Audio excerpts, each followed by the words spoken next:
Welcome back friends. अभी आज हम स्टार्ट करेंगे इकोसिस्टम का एक और लेक्चर। ऑलमोस्ट ये लास्ट लेक्चर है इसका। That is the nutrient cycling में हम लेंगे सेडिमेंट्री साइकिल। प्रीवियस लेक्चर में हमने देखा है न्यूट्रिएंट साइकिलिंग के बारे में। मैंने आपको इंट्रोडक्शन दी थी, न्यूट्रिएंट साइकिलिंग क्या होता है। फिर मैंने आपको बोला था कि types of nutrient cycling. Nutrient cycling के दो टाइप्स रहते हैं मेजॉरिटी, जो आपके एनसीईआरटी में दिए हुए हैं। First is the gas cycle, second is the sedimentary cycle. Gas cycle में आपने पढ़ने हैं दो, carbon cycle and nitrogen cycle, लेकिन आपके सिलेबस में ओनली कार्बन साइकिल है। वो हमने प्रीवियस लेक्चर में पढ़ा है कि कैसे कार्बन जो है वो रिपीट होता है, रिसाइकल होता है हमारे एनवायरनमेंट में, और क्या क्या सोर्सेज हैं कार्बन के। इसके बाद सेडिमेंट्री साइकिल। सेडिमेंट्री साइकिल जो है, मैंने आपको बोला है कि अगर किसी न्यूट्रिएंट का सोर्स, किसी न्यूट्रिएंट का रिजर्वायर जो है वो अर्थ का सरफेस है, ठीक है, वो एटमॉस्फेयर नहीं है, तो इस साइकिल को हम बोलते हैं सेडिमेंट्री साइकिल। ठीक है, अर्थ का सरफेस यानी कि वो वाटर हो सकता है, ठीक है, वो हो सकता है सॉइल, लैंड, रॉक, ठीक है, कोई भी सोर्स रहता है न्यूट्रिएंट्स का, तो वो चलाता है हमारा सेडिमेंट्री साइकिल। तो इसमें एक और साइकिल आता है नाइट्रोजन साइकिल। ये आपके सिलेबस में नहीं है, तो इसको हम यहाँ पे नहीं पढ़ेंगे। इसके बाद है फास्फोरस साइकिल। यहाँ पे जो सेडिमेंट्री साइकिल है, इसमें दो साइकिल्स आते हैं। One is the phosphorus cycle, second is the sulphur cycle. लेकिन आपके सिलेबस में एक ही डिस्क्राइब करना है, that is your phosphorus cycle. Okay, चलो फास्फोरस साइकिल लेंगे। Phosphorus cycle. फास्फोरस भी जो है, ये भी एक इंपॉर्टेंट कॉन्स्टिट्यूएंट बनता है हमारे न्यूट्रिएंट्स का। ठीक है, सुबह में लास्ट प्रीवियस लेक्चर में मैंने आपको बोला था कि जो न्यूट्रिएंट्स होते हैं कौन कौन सा है, शाबाश, carbon, hydrogen, oxygen, nitrogen, phosphorus. यहां पे फास्फोरस भी आया, पोटेशियम, सल्फर एंड कैल्शियम। इस तरह से ये जो हमारा फास्फोरस है, ये भी आता है मैक्रोन्यूट्रिएंट्स के अंदर। ठीक है, मैक्रोन्यूट्रिएंट्स मीन्स जो एक लिविंग ऑर्गेनिज्म को चाहिए, जो हमारे बायोटिक कम्युनिटी में एक इंपॉर्टेंट रोल प्ले करता है। ठीक है, plants as well as animals को भी ये चाहिए, ये फास्फोरस। तो सबसे पहले जब हम बात करेंगे, फास्फोरस जो है इज मेजर न्यूट्रिएंट।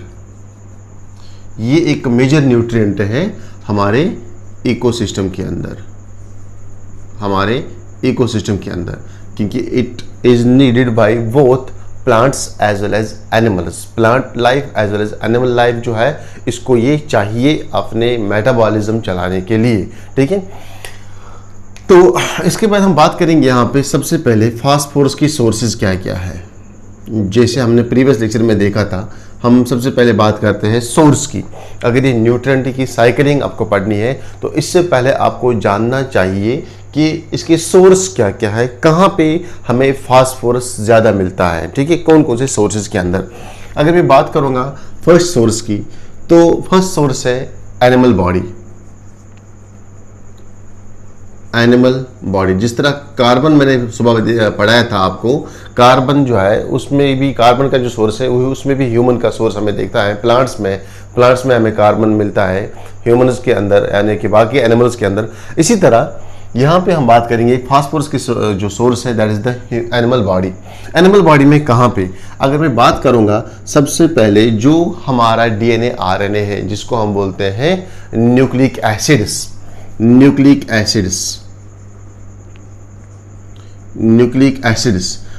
एसिड्स में आते हैं आपका डीएनए, आपका आरएनए। ठीक है, जो ये न्यूक्लिक एसिड्स होते हैं, ये आप पढ़ोगे बायोकेमिस्ट्री में, या आपने पढ़ा होगा। Nucleic acids are made up of nucleotides. ये न्यूक्लियोटाइड्स के बने होते हैं, न्यूक्लियोटाइड क्या होता है? Nucleotide is a combination of biomolecules. ये बायोमॉलिक्यूल्स का कॉम्बिनेशन होता है। ठीक है, किस किस बायोमॉलिक्यूल का कॉम्बिनेशन होता है? ये केमिकल सब्सटेंस का कॉम्बिनेशन होता है। ये इसमें होता है न्यूक्लियोटाइड में, एक होता है पेंटोस शुगर, इसके अलावा पेंटोस शुगर के अलावा यहाँ पे होता है नाइट्रोजिनस बेस, नाइट्रोजिनस बेस, ठीक है। और इसके अलावा इसमें आता है फास्फेट। ये फास्फेट क्या है? This is actually the phosphorus. ये एक्चुअली फास्फोरस की फॉर्म है, in the form of phosphate. तो इसमें भी फास्फेट, PHATE, फास्फेट, ठीक है। तो ये फास्फेट आपको मिलेगा न्यूक्लियोटाइड्स के अंदर। अगर न्यूक्लियोटाइड्स में फास्फेट नहीं होगा तो एक न्यूक्लियोटाइड काम नहीं करेगा, ठीक है। जब न्यूक्लियोटाइड ही नहीं होगा तो एक न्यूक्लिक एसिड नहीं बनेगा। तो एक न्यूक्लियोटाइड बनाने के लिए तीनों कंपोजिशन जो है ये बहुत ही इंपॉर्टेंट है, जैसे कि पेंटोज शुगर है, नाइट्रोजनस बेस एंड फास्फेट। तो यहाँ पे अगर आपसे कोई पूछा जाएगा कि जो न्यूक्लिक एसिड्स में फास्फोरस पाया जाता है वो कौन से फॉर्म में है, आपका आंसर होना चाहिए वो फास्फेट की फॉर्म में होता है। तो पहला सोर्स आपने देखा यहाँ पे फास्फोरस प्रेजेंट है आपके न्यूक्लिक एसिड में, आपके सेलुलर बेस पे यहाँ पे इसकी ये ज़रूरत पड़ती है, ठीक है। पहला सोर्स था ये एनिमल बॉडी में, that is your nucleic acid. अगर हम एनिमल बॉडी की ही बात करेंगे, सेकेंड सोर्स है इसका आपका सेल मेम्ब्रेन, प्लाज्मा मेम्ब्रेन जो आप देखते हो, ठीक है। जो आपकी सेल की मेम्ब्रेन होती है, सेल मेम्ब्रेन जिसको हम बोलते हैं प्लाज्मा मेम्ब्रेन। इस plasma membrane is made up of lipid bilayer. Plasma membrane is made up of lipid bilayer, lipid bilayer, ठीक है। ये प्लाज्मा मेम्ब्रेन है। इस प्लाज्मा मेम्ब्रेन में दो लेयर्स होते हैं लिपिड्स की, ठीक है। ये ऐसे होते हैं लिपिड लेयर। ये जो लिपिड होते हैं ये कौन से लिपिड होते हैं? इसके अंदर होते हैं फास्फोलिपिड्स। इसके अंदर होते हैं फास्फोलिपिड्स, यानी कि ऐसे लिपिड, अगर ये लिपिड मॉलिक्यूल है तो इसके अटैच में होता है फास्फोरस, तो ये बनाता है phospholipid, okay. Phospholipid, the lipid attached with the phosphorus, या सिंपल एक phosphorus molecule lipid molecule attach होता है और यही लिपिड मॉलिक्यूल बनाता है आपका सेल मेम्ब्रेन, ओके। तो आपसे अगर क्वेश्चन पूछा जाएगा कि तुम्हारे सेल मेम्ब्रेन में, तुम्हारे प्लाज्मा मेम्ब्रेन के अंदर जो लिपिड बाइलेयर होती है वो कौन सी होती है, उसको हम बोलते हैं फास्फोलिपिड्स। मोस्टली वहां पे फास्फोलिपिड्स होते हैं, that is lipid molecule attached with the phosphorus. तो यहाँ पे भी आपको मिलेगा फास्फोरस, समझा गया आपको।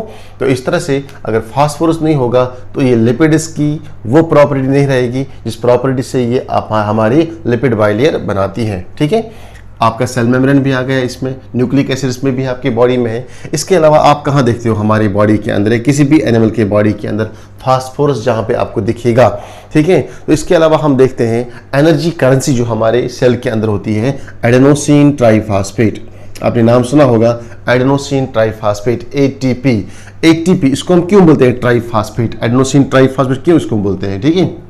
ये एक्चुअली इसके साथ में होता है एक पेंटोज शुगर,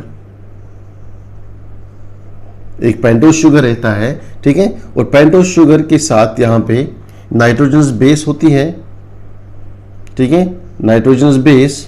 और नाइट्रोजनस बेस इसके साथ यहाँ पे होते हैं attach 3 phosphorus molecule, 3 phosphorus molecule, इसलिए इसको हम बोलते हैं ATP, एडेनोसिन ट्राइफॉस्फेट, यानी कि एडेनिन के साथ रहते, नाइट्रोजन बेस एडेनिन होती है, इसके साथ 3 फास्फेट होते हैं यहाँ पे अटैच आपस में, ठीक है। और ये जो बाइंडिंग होती है इनके अंदर, इसको हम बोलते हैं फास्फो एनहाइड्रस बॉन्ड, इसको हम बोलते हैं फास्फो एनहाइड्रस बॉन्ड।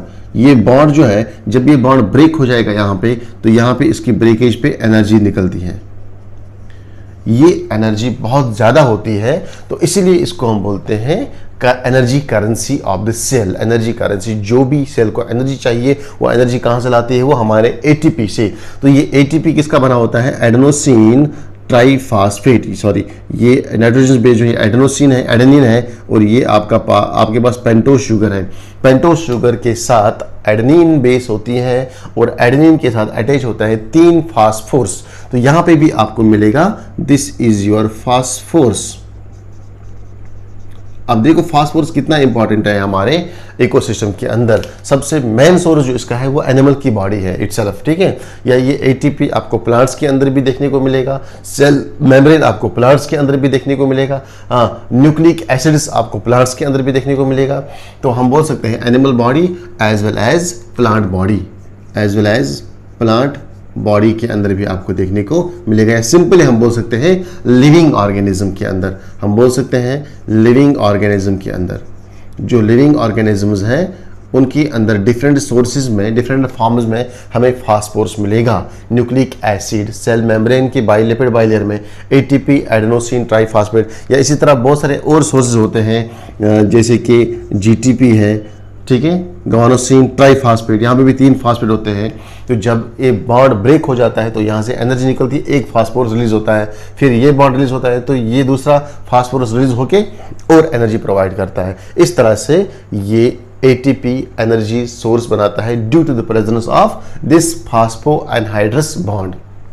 ये फास्फो एनर्जी बॉन्ड तभी बनेगा जब यहाँ पे फास्फोरस प्रेजेंट होंगे। तो due to the presence of phosphorus हम बोल सकते हैं एनर्जी करेंसी कौन सा है हमारी बॉडी में, एटीपी। ओके, इसके अलावा और कहाँ पे आपको मिलेगा ये फास्फोरस?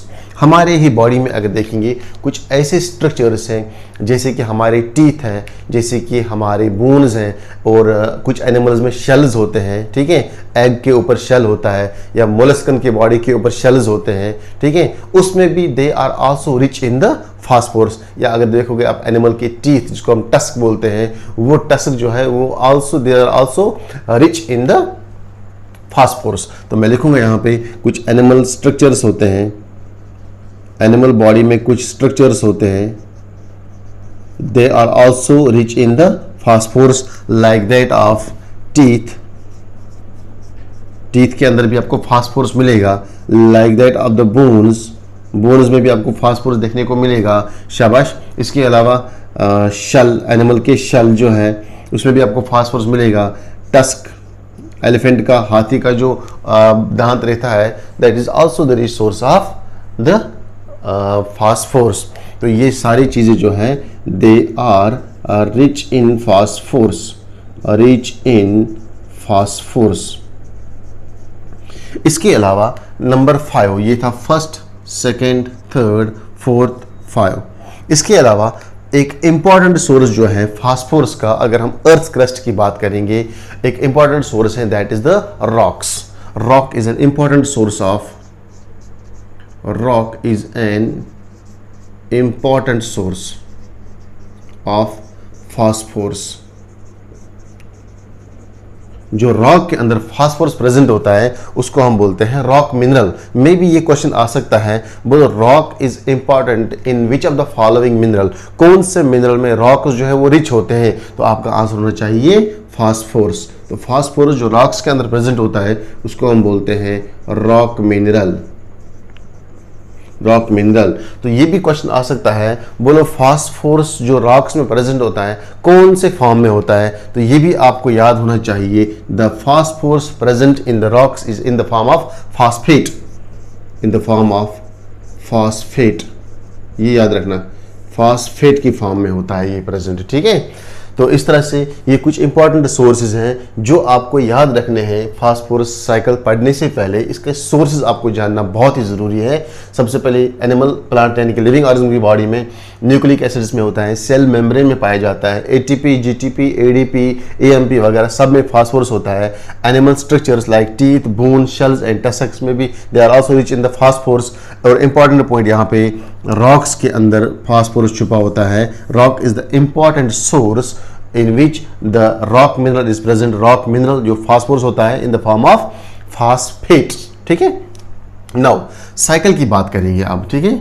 नाउ साइकिलिंग की बात करेंगे, साइकिलिंग ऑफ फास्फोरस। कैसे फास्फोरस की साइकिलिंग होती है हमारे एनवायरनमेंट के अंदर? जो मेन सोर्स है, ये भी याद रखना, मेजर सोर्स जो है वो हमारे रॉक्स ही है, मेजर सोर्स और important source, major source of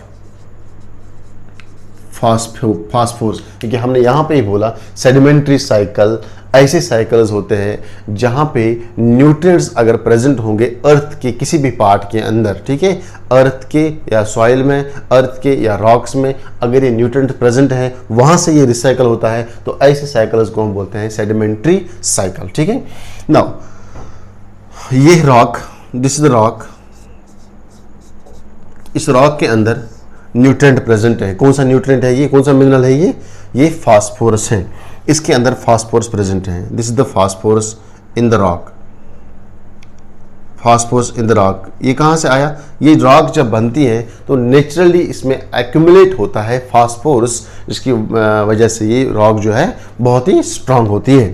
तो जब रॉक्स टूट जाते हैं उसको हम बोलते हैं वेदरिंग ऑफ रॉक। रॉक का टूटना, रॉक के टूटने से ही सॉइल बनता है। रॉक के टूटने को हम बोलते हैं वेदरिंग ऑफ सॉइल। जब यहाँ पे वेदरिंग होती है, वेदरिंग ऑफ रॉक्स जब होती है,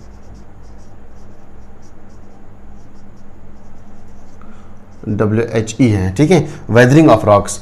जब रॉक्स वेदरिंग में जाते हैं तो ये बनाता है यहाँ पे सॉइल, ठीक है। ये आपको क्या देगा, सॉइल सॉल्यूशन, सॉइल सॉल्यूशन। यानी कि जब एक रॉक टूट जाएगी, ठीक है, तो इसके रॉक के अंदर जो मिनरल्स होंगे, जब इसको पाउडर फॉर्म में बनेगा, तो जब ये रॉक से बनेगा सॉइल, तो जो इसके अंदर ये फास्फोरस था, ऑब्वियसली ये फास्फोरस ऐड हो जाएंगे इस सॉइल के अंदर, ये फास्फोरस ऐड हो जाएंगे इस सॉइल के अंदर। यहाँ पे रॉक के अंदर फास्फोरस था, अब ये फास्फोरस ऐड हो जाएगा इस सॉइल के अंदर। सॉइल में प्लांट्स होते हैं, सॉइल के अंदर प्लांट्स ग्रो करते हैं। तो मान लीजिए ये सॉइल के अंदर जब प्लांट ने ग्रो किया, यहाँ पे प्लांट है, तो ये फास्फोरस जो है it will transfer to the plant, ये ट्रांसफर हो जाएगा प्लांट के पास। मान लीजिए यहाँ पे प्लांट्स है, ये प्लांट्स यहाँ पे ग्रो करते हैं, तो ये फास्फोरस जो है ये ट्रांसफर हो गया इन प्लांट्स के पास। अब नाउ ये फास्फोरस आ गया इस प्लांट के पास, क्योंकि प्लांट जब भी फोटोसिंथेसिस करता है तो प्लांट को फोटोसिंथेसिस के द्वारा जो वाटर रहता है, उस वाटर के साथ साथ एब्जॉर्बड न्यूट्रिएंट्स जो हैं वो प्लांट के बॉडी के अंदर चले जाते हैं थ्रू द ट्रांसपोर्टेशन सिस्टम, ठीक है। तो इसके साथ साथ बहुत सारे मिनरल चले जाते हैं, उनमें एक मेजर मिनरल जो होता है दैट इज द फास्फोरस। और यहाँ पे जो सॉइल के अंदर फास्फोरस प्रेजेंट था in the form of solution, तो वो चला गया इन प्लांट के पास। इसमें से ये सॉइल में से कुछ फास्फोरस जो है वो वॉश आउट हो जाएगा, यानी कि रन आउट हो जाएगा, ठीक है, run off. Some phosphorus will run off through water. अगर फ्लड आएगा या बारिश होती है या कुछ वेस्ट हो जाता है, रन ऑफ हो जाएगा ये वाटर के थ्रू कुछ फास्फोरस, और कुछ अमाउंट ऑफ फास्फोरस जो है वो प्लांट जो है अपने रूट्स के थ्रू अपने बॉडी के अंदर लेके जाएंगे। अब ये फास्फोरस प्लांट्स के पास पहुंचा, ठीक है। अब ये प्लांट्स के अंदर प्रेजेंट है in the form of biomass, plants के अंदर प्रेजेंट है in the form of organic matter. ये प्लांट्स को जब खाएंगे कौन, कंज्यूमर्स, चाहे वो प्रोड्यूसर होगा, चाहे वो प्राइमरी कंज्यूमर होगा, सॉरी प्रोड्यूसर नहीं, चाहे वो हर्बीवर होगा, प्राइमरी कंज्यूमर होगा, सेकेंडरी कंज्यूमर होगा, तो सबको हम नाम देते हैं कंज्यूमर्स। यहाँ पे प्लांट्स को हम क्या नाम देते थे, these are known as the producers और प्लांट्स। तो प्रोड्यूसर को कौन खाएगा, कंज्यूमर्स को। ये कंज्यूमर हो सकता है प्राइमरी कंज्यूमर भी, सेकेंडरी कंज्यूमर भी, टर्शियरी कंज्यूमर भी, और टॉप कंज्यूमर भी हो सकता है ये, ठीक है। और ये एनर्जी अब पहुंची, ये फास्फोरस किसके पास पहुंचा अब, now this phosphorus is now present at the consumer level. यानी कि यहाँ पे आप ये इमेजिन करो फूड चेन शुरू हो गया यहाँ पे, ठीक है। फूड चेन में क्या होता है, न्यूट्रिएंट्स यानी कि फूड एनर्जी ट्रांसफर होती है एक ट्रॉपिक लेवल से सेकंड ट्रॉपिक लेवल तक। अभी सॉइल के अंदर था, प्लांट्स ने इसको कंज्यूम किया, प्लांट्स ने किसको दे दिया, कंज्यूमर्स को। इसके बाद अगर ये प्लांट का कोई पार्ट यहाँ पे गिर सकता है, ये जरूरी नहीं है कि प्लांट जो है वो 100% अपना फास्फोरस कंज्यूमर्स को देगा, नहीं। यहाँ पे कुछ अमाउंट ऑफ जो फास्फोरस है वो in the form of detritus यहाँ पे चेंज हो जाएगा। फॉर एग्जांपल ये कोई प्लांट का पार्ट है, फॉर एग्जांपल प्लांट का कोई भी जिसको हम बोलते हैं लिटर फॉल मीन्स हो गया कोई भी प्लांट का ब्रांच गिरा, प्लांट का लीफ गिरा, ठीक है,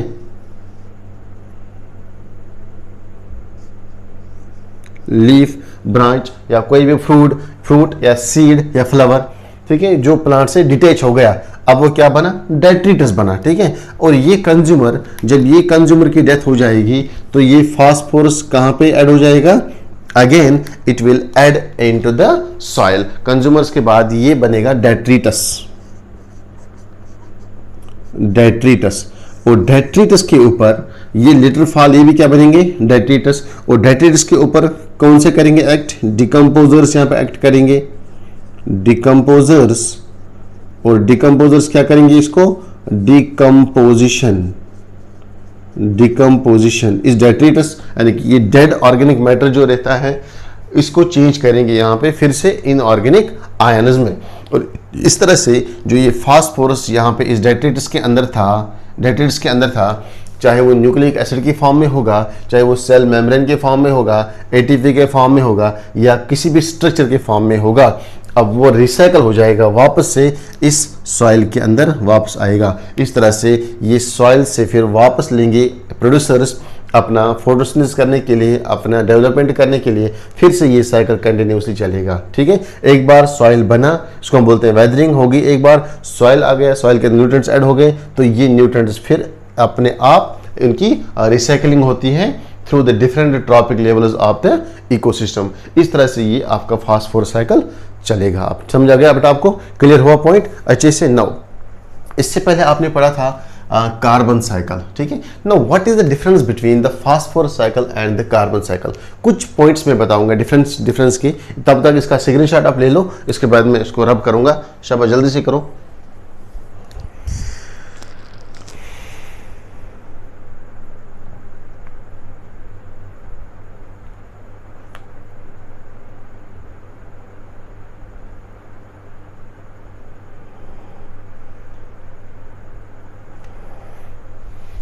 चलो,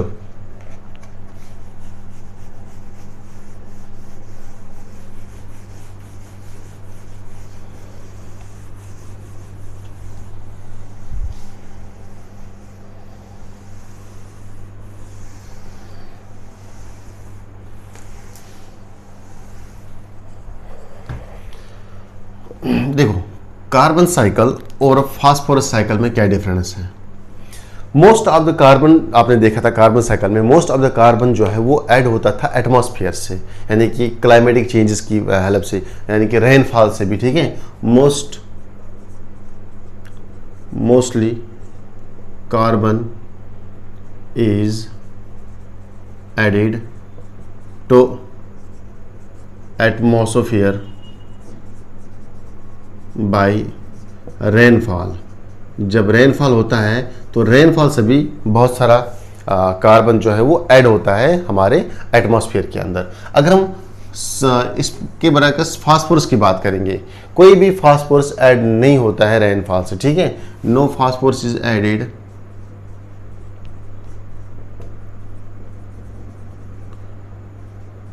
विथ रेनफॉल। हो गया पहला डिफरेंस। तो सेकंड डिफरेंस आपको यहां पे ही है, carbon is a gaseous cycle while as the phosphorus is the sedimentary cycle, ठीक है। एक और डिफरेंस मैं आपको बताना चाहता हूं कार्बन में, कार्बन जो है वो रेस्पिरेशन से आता था हमारे एटमॉस्फेयर के अंदर, ठीक है, through respiration of animals, through respiration of animals. यहाँ पे रेस्पिरेशन ऑफ एनिमल्स, जब एनिमल रेस्पिरेशन करते हैं तो कोई भी कार्बन, कोई भी फास्फोरस यहाँ पे ऐड नहीं होता। यहाँ पे वो कार्बन ऐड होता था रेस्पिरेशन से, यहाँ पे no phosphorus is added by respiration, no phosphorus is added in the atmosphere by respiration of animals. समझ आ गए बेटा आपको, क्लियर। ये कुछ डिफरेंसेस है। इसके अलावा हम बोल सकते हैं यहाँ पे इसमें एटमॉस्फेयर इनपुट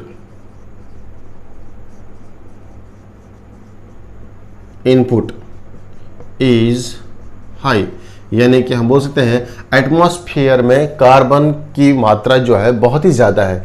एटमॉस्फेयर इनपुट, यानी कि बहुत सारा कार्बन हमें एटमॉस्फेयर से मिलता है। लेकिन अगर हम यहाँ पे बात करेंगे क्या हमें फास्फोरस एटमॉस्फेयर से मिलता है, नहीं, मैं लिखूंगा atmospheric input is negligible, very low. Atmospheric input is very low, बहुत ही कम, अगर मिलता होगा तो बहुत ही कम मिलता है, दैट इज न होने के बराबर, नेग्लिजिबल। ओके, चलो स्क्रीनशॉट ले लो इसका। इसके बाद हम आएंगे लास्ट क्वेश्चन पे, that is the ecosystem services.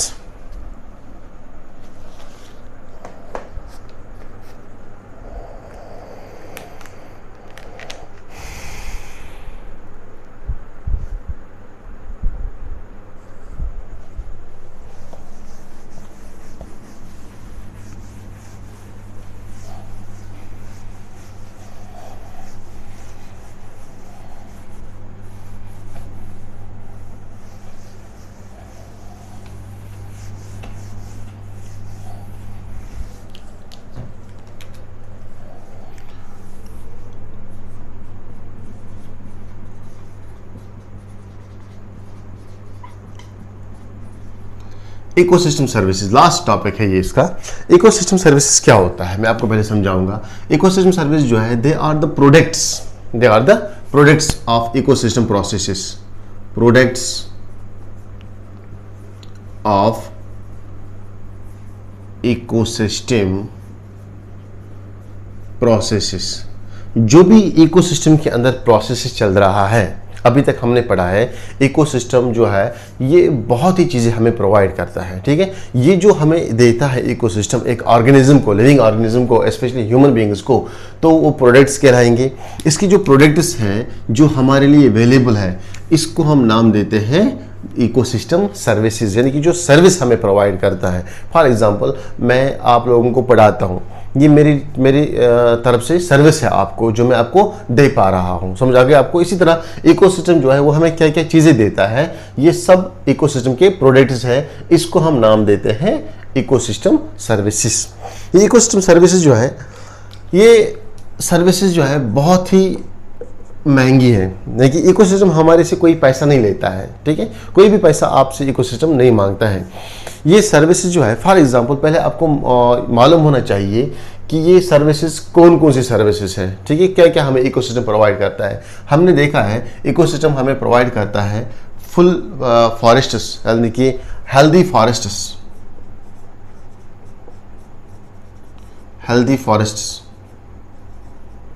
Service में क्या क्या आता है, जो चीज़ें आपको प्रोवाइड करता है आपका इकोसिस्टम, उसमें पहले आएगा आपके हेल्दी फॉरेस्ट्स, ठीक है। इसके अलावा इसमें हम देखते हैं ये फॉरेस्ट हमें क्या प्रोवाइड करते हैं, pure air, that is oxygen जो हम लेते हैं, ठीक है। इसमें अगर हम बात करेंगे Amazon rain forests, Amazon forests जो कि अफ्रीका के अंदर है, वो अकेले में प्रोवाइड करते हैं हमें near about 20% of oxygen individual level पे। सिर्फ एक ही फॉरेस्ट है हमारे वर्ल्ड में, अमेजॉन फॉरेस्ट, जो 20% ऑफ ऑक्सीजन जो है वो हमें प्रोवाइड करता है। इसके अलावा सिर्फ इतना ही नहीं, आपका इकोसिस्टम, आपका एनवायरनमेंट जिसको हम बोलते हैं, ये आपको प्रोवाइड करता है प्योर वाटर। कितना भी वाटर आप पियोगे अपने एनवायरनमेंट से, कभी आपसे ये कुछ मांगता नहीं है, यानी कि ये आपको सर्विस हमेशा प्रोवाइड रखता है।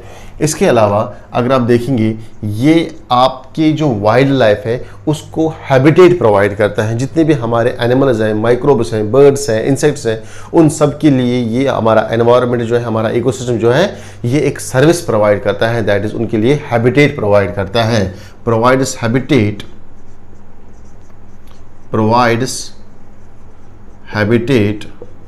To wildlife. जो भी हमारी वाइल्ड लाइफ है उनके लिए ये हैबिटेट प्रोवाइड करता है। इस इकोसिस्टम के अंदर बहुत सारे इंसेक्ट्स होते हैं जो हमें यूज में आते हैं, किसके लिए, फॉर पॉलिनेशन, ठीक है। They also provide us the pollinators, it provide us the pollinators. देखो बेटा, पॉलिनेटर्स क्या होते हैं, पॉलिनेटर्स ये कुछ स्पेसिफिक इंसेक्ट होते हैं जो अगर पॉलिनेशन नहीं करेंगे, यानी कि ज्यूरिंग, जिसको हम बोलते हैं प्लांट के अंदर जब सेक्सुअल रिप्रोडक्शन होता है उसमें एक प्रोसेस होती है पॉलिनेशन, जिसमें हम पोलर गेन्स को ट्रांसफर करते हैं एक प्लांट से दूसरे प्लांट के ऊपर, तो उसके लिए वहाँ पे रोल होता है पॉलिनेटर्स का। तो ये पॉलिनेटर्स है, ये in the form of water हो सकता है, ये in the form of wind हो सकता है, in the form of insects जो है, इंसेक्ट्स मेजर रोल प्ले करती है यहाँ पे। तो वो इंसेक्ट्स भी किसका पार्ट है, हमारे इकोसिस्टम का भी एक इंपॉर्टेंट पार्ट है वो, ठीक है। इस तरह से ये आपको प्रोवाइड करता है fertile soil, it provides fertile soil. Fertile soil, अगर आप दुनिया के किसी भी अमीर तरीन इंसानों के पास जाओगे, लोगों के पास जाओगे, उनको आप बोलोगे इसमें से कोई भी चीज़ हमें दे दो, कोई भी नहीं दे सकता है एक्सेप्ट आपका इकोसिस्टम, आपका environment. It provides you the fertile soil. जब भी आपके पास फर्टाइल सॉइल होंगी तब जाके उस सॉइल के अंदर जो है प्लांट्स ग्रो कर सकते हैं। प्लांट्स ग्रो करेंगे तो इकोसिस्टम के अंदर एनर्जी इनपुट होगा, एनर्जी इनपुट होगा तो एनर्जी ट्रांसफर होगा, एनर्जी ट्रांसफर होगा तो न्यूट्रिएंट साइकिलिंग होंगे, तो लाइफ जो है वो आराम से चलेगी। इस तरह से ये, इसके अलावा आपको क्या देता है, आपको बचाता है, यानी कि आपके जो ड्राफ्टनेस है, आपको ड्राफ्टनेस से बचाता है, जिसको हम बोलते हैं it prevents from draftness, prevents from draft.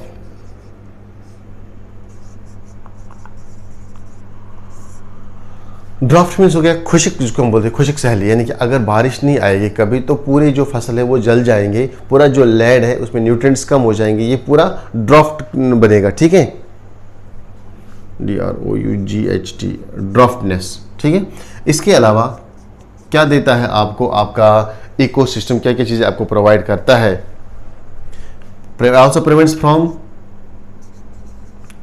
prevents from floods, ठीक है। देखो अगर यहाँ पे ट्रीज नहीं होंगे, ठीक है, ये जो सॉइल की अपर लेयर होती है ये बहुत लूज रहती है, तो इजीली अगर थोड़ा सा भी बारिश आए, थोड़ा सा भी पानी आए तो वो जो लेयर है वो आराम से फ्लड के साथ बह जाती है। तो इस तरह से ये सपोर्ट करता है large number of trees, large number of forests, जिसकी वजह से हमारे एनवायरनमेंट के अंदर जो हमारी लिविंग ऑर्गेनिज्म है वो फ्लड से बचता है, हमारा लैंड फ्लड से बच पाता है। शाबाश।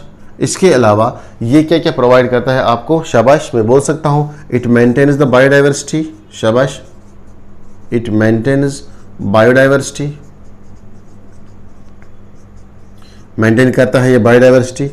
Biodiversity maintenance is the ecosystem service, ये भी एक बहुत ही बड़ी सर्विस है इकोसिस्टम की, इसको मेंटेन करना, ठीक है। और इसके अलावा ये हमें प्रोवाइड करता है cultural value, economic, cultural, economic, aesthetic values, ठीक है। हमारी कंट्री को या किसी भी कंट्री के अंदर अगर वेजिटेशन ज़्यादा होगी तो उसका कल्चरल वैल्यू, उसका इकोनॉमिक वैल्यू बढ़ जाता है, ठीक है, उसका एस्थेटिक वैल्यू बढ़ जाता है, ठीक है। जैसे कि हम देखते हैं कि मॉर्निंग में हम देखते हैं कि बहुत सारे बर्ड्स जो हैं उनकी आवाज़ें सुनते हैं, इस तरह से ये हमारा एस्थेटिक वैल्यू बढ़ाता है। इकोनॉमिक वैल्यू कैसे बढ़ाएगी ये कंट्री का, या हमारा बहुत सारे इसके अंदर ऐसे मेडिसिनल प्लांट्स हैं जिनसे हम मेडिसिन लेते हैं, जैसे कि रेजर पाइन वगैरह, आप बायोडाइवर्सिटी में पढ़ोगे तो near about more than 25% plants जो हमारे बायोडाइवर्सिटी में प्रेजेंट है हमारे इकोसिस्टम के अंदर, वो मेडिसिनल प्लांट्स हैं। तो इस तरह से हमारा इकोनॉमिक वैल्यू भी बढ़ जाता है इसके अलावा, ठीक है। इट ऑल्सो और क्या क्या प्रोवाइड करता है ये हमारे पास, स्पिरिचुअल वैल्यूज़, जो मैंने अभी बोला आपको, स्पिरिचुअल वैल्यूज, ये सब जो है ये these are the ecosystem services, ये सब सर्विसेज है हमारे इकोसिस्टम के, और ये हमें प्रोवाइड करता है ये without any cost, free of cost, कोई भी कास्ट नहीं मांगता हमसे ये, ठीक है। लेकिन कहा जाता है कि अगर इन पे प्राइस टैग लगाया जाएगा, प्राइस टैग मीन्स अगर इनके ऊपर MRP लगाया जाएगा, जब भी आप कोई प्रोडक्ट खरीदते हो तो आप देखते हो ये प्रोडक्ट मुझे कितने में पड़ेगा, तो उसके ऊपर एक लेबल लगी होती है MRP, जिसपे कीमत लिखी होती है, आपको कितनी कीमत पे करनी पड़ेगी, उसको हम बोलते हैं प्राइस टैग। तो इसी तरह कहा जाता है कि अगर इन चीज़ों पे, यानी कि जो एनवायरमेंटल सर्विसेज होती है, अगर हम इन इकोसिस्टम के सर्विसेज पे, इन प्रोडक्ट्स पे जो हमें इकोसिस्टम प्रोवाइड करता है, अगर हम इन पे प्राइस टैग लगाएंगे तो कोई भी दुनिया की जो कोई भी ह्यूज पर्सनैलिटी है, जो भी दुनिया की अमीर तरीन पर्सनैलिटी है, कोई भी इनमें से एक भी प्रोडक्ट खरीद नहीं सकता है, इतना ज़्यादा प्राइस होगा इनका। समझ आ गया आपको? तो हम बोल सकते हैं इसकी वैल्यू जो है वो बहुत ही डिफिकल्ट है। इट्स वैल्यू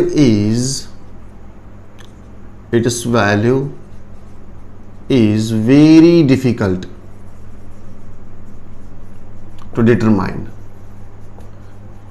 अगर आप किसी को बोलोगे कि इन सर्विसेज पे कितना प्राइस टैग लगेगा, ये बहुत ही डिफिकल्ट है इनके ऊपर प्राइस टैग लगाना, डिफिकल्ट टू डिटरमाइन इसका value means price tag,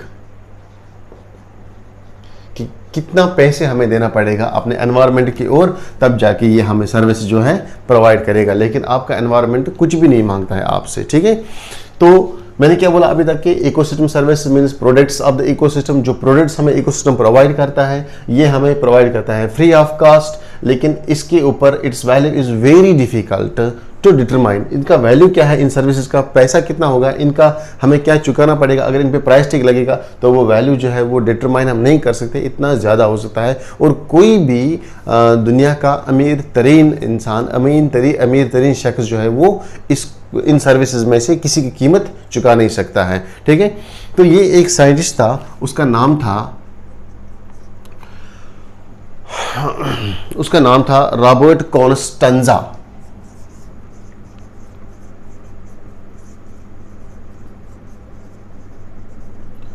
Robert Constanza and his colleagues, और इसकी कुलीग्स साथ में थे, ठीक है। रॉबर्ट कॉन्स्टेंजा एक रिसर्चर था और कुलीग्स, इसने ट्राई किया to put the price tag on the ecosystem services.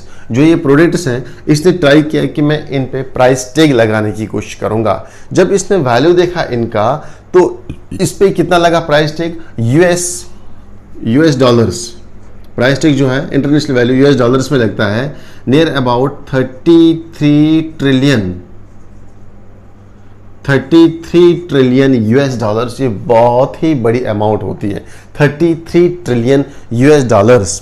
33 trillion US dollar जो है किसके लिए, ये for 1 year, for a year, एक साल के लिए जितना आपको सर्विस प्रोवाइड करता है आपका इकोसिस्टम, तो उसमें से उसके लिए आपको अगर पे करना पड़ेगा, अगर उस पर प्राइस टैग लगेगा, अगर उस पर कीमत लगेगी, तो ये कीमत बनता है 33 ट्रिलियन यूएस डॉलर, यानी कि जो बहुत ही बड़ी अमाउंट है, जो कोई भी दुनिया की अमीर तरीन शख्सियत उसको अदा नहीं कर सकती, उसको नहीं ले सकता है। 33 trillion dollars of United states.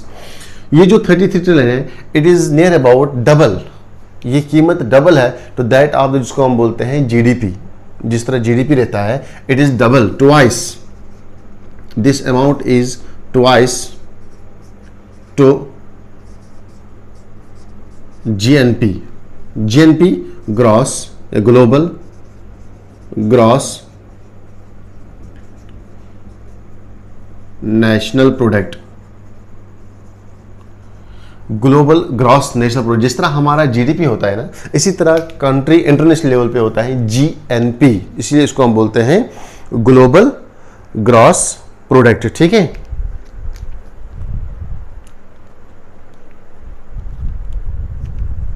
हाँ, ग्लोबल ग्रॉस नेशनल प्रोडक्ट, ये इसका वैल्यू जो है that is the US dollar कितना, 18 ट्रिलियन।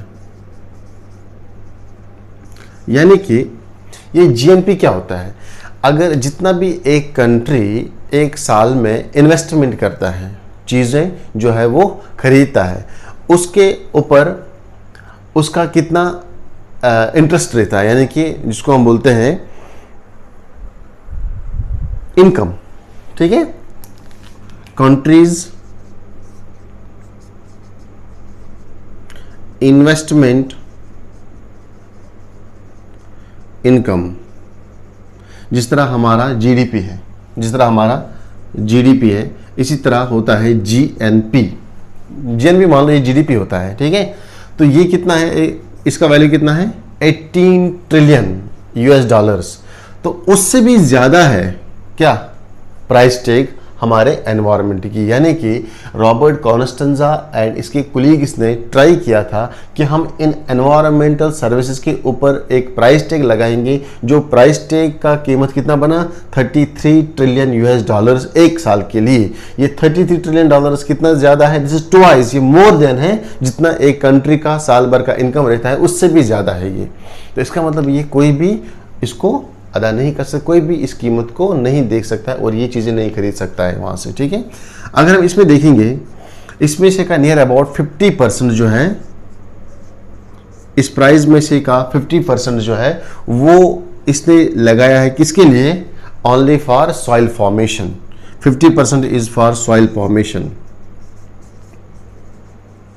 यानी कि जो आपके एनवायरनमेंट में सॉइल बन रहा है, आपका इकोसिस्टम जो आपको सॉइल दे रहा है, उसके लिए आपको अगर पे करना पड़ेगा इस अमाउंट का 50%। समझा गया आपको, तो ये बहुत ही ज़्यादा है। इसके बाद आपको हैबिटेट्स के लिए नियर अबाउट न्यूट्रिएंट साइकिलिंग के लिए लेस देन 10% आपका न्यूट्रिएंट साइकिलिंग के लिए, इसमें से जो ये प्राइस टैग है 33 ट्रिलियन, इसमें 50% सॉइल फॉर्मेशन के लिए, लेस देन 10% न्यूट्रिएंट साइकिलिंग के ऊपर प्राइस टैग लगेगा। यानी कि अब हम अलग अलग प्रोडक्ट्स का प्राइस, जैसे हम देखते हैं ना प्राइस प्रोडक्ट्स, इस प्रोडक्ट का प्राइस क्या है, इसका प्राइस क्या है, इसका प्राइस क्या है, इसी तरह से न्यूट्रिएंट साइकिलिंग का प्राइस होगा, इसमें से लेस देन 10% सॉइल फॉर्मेशन का होगा, near about 50%।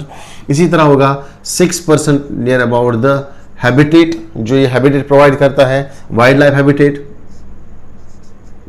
For wild life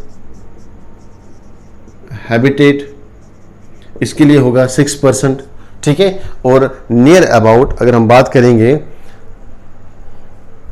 climate regulation के लिए 6%, क्लाइमेट और रेगुलेशन के लिए होगा 6%। तो दैट मीन्स आपको एनवायरनमेंट बहुत कुछ देता है, आपको इकोसिस्टम बहुत कुछ प्रोवाइड करता है। समझा गया आपको।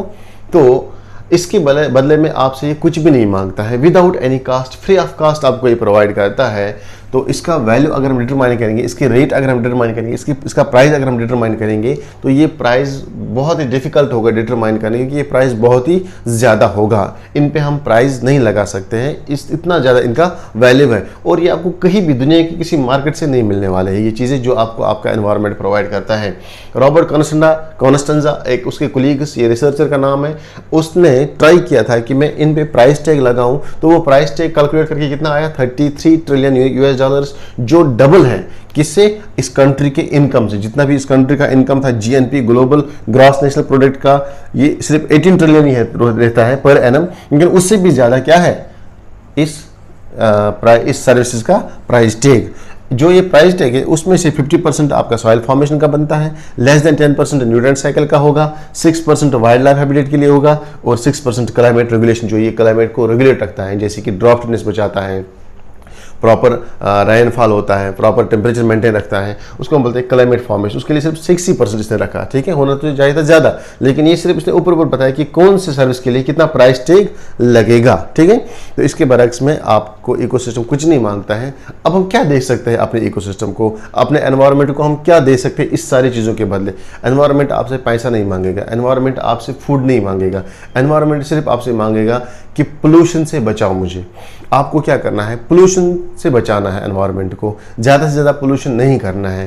तो इसके बाद आपको क्या करना है, सिर्फ एक एक प्लांट लगाना है। देखो हमारे बर्थडेज होती है हर साल, हर बंदे की एक बार बर्थडे आता है, तो अपने बर्थडेज पे हम क्या करते हैं, 200 300 400 500 के केक्स हम काटते हैं, लेकिन एक 10 रुपये का प्लांट जो है वो हम नहीं लगा सकते हैं अपने एनवायरनमेंट के लिए। क्यों? क्योंकि ये जो ह्यूमन बीइंग है ना, ये बहुत ही सेल्फिश है। ये बहुत ही स्वार्थी है, ये बहुत ही खुदगर्ज जिसको हम बोलते हैं, ठीक है, मतलबी है। इसको सिर्फ चाहिए फ्री में चीज़ें, लेकिन यहाँ से देने के लिए, कुछ देने के लिए अपने एनवायरनमेंट को रेडी नहीं है। 500 का केक काटेगा ये, लेकिन 10, 12, 15 रुपये का प्लांट ये नहीं लगा सकता है अपने नाम पे, अपने फैमिली के नाम पे, अपने एनवायरनमेंट के अंदर, ठीक है। क्यों? क्योंकि वी आर सोललेस, हम बिल्कुल, हमारे ज़मीर जो है वो बिल्कुल डेड है। हम ये चीज़ें नहीं सोचते कि एनवायरनमेंट इतना ज़्यादा हमारे लिए प्रोवाइड करता है, क्या इसको हम 1 साल के अंदर एक प्लांट भी नहीं लगा सकते इस एनवायरनमेंट में? कितने भी प्लांट्स अगर आप लगाओगे, अगर आपकी लाइफ 30 ईयर्स है तो 30 साल में आप 30 प्लांट्स लगा सकते हो। एक बंदा अगर 30 प्लांट्स लगाए अपनी लाइफ स्पैन में, तो कितनी वेजिटेशन इंक्रीज हो जाएगी, कितना हमें फ्री में मिलेगा ऑक्सीजन, कितना हमारा एनवायरनमेंट क्लीन रहेगा। सो मेरी रिक्वेस्ट है आप लोगों से कि जब भी आप लोगों की बर्थडे होगी तो कम से कम बर्थडे पे अगर कुछ भी नहीं करोगे अपने एनवायरनमेंट के साथ, कम से कम एक प्लांट जो है वो अपने एनवायरनमेंट में लगाओ। कहीं पे भी, रोड की साइड पे, अपने गार्डन में, अपनी खेती में, कहीं पे भी लैंड पे आप लगाओ एटलीस्ट 1 प्लांट, ठीक है। तो ये था हमारा पूरा इकोसिस्टम क्लियर हो गया आज। तो नेक्स्ट टॉपिक हम देखेंगे, डिसाइड करेंगे कौन सा टॉपिक लेंगे। तो टेक केयर, तब तक के लिए आप टेक केयर, अपना ख्याल रखना।